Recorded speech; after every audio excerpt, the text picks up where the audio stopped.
Selanjutnya air mustakmal.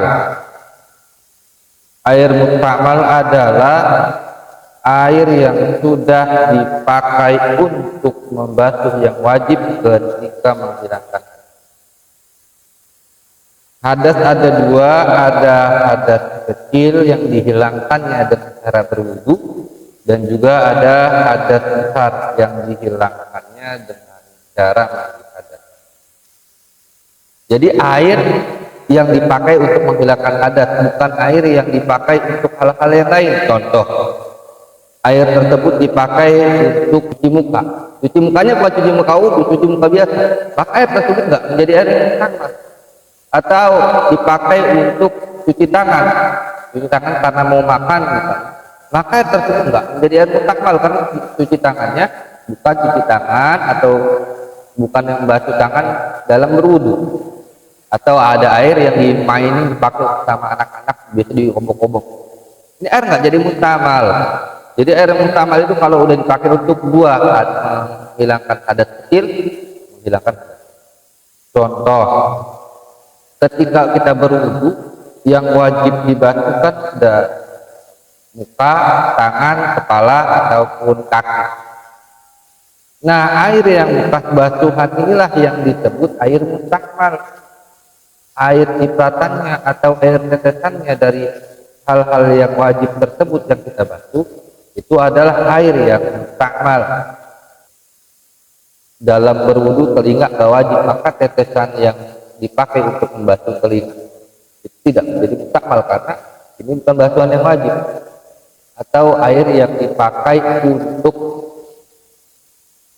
kumur-kumur, maka air tetesannya itu bukan air mustakmal, karena kumur-kumur itu dalam berwudu tidak menjadi rukun atau tidak wajib. Atau basuhan muka, basuhan tangan, basuhan kaki, basuhannya itu basuhan yang kedua atau basuhan yang ketiga, maka itu kan yang kedua, yang ketiga bukan wajib, maka itu bukan menjadi mustakmal.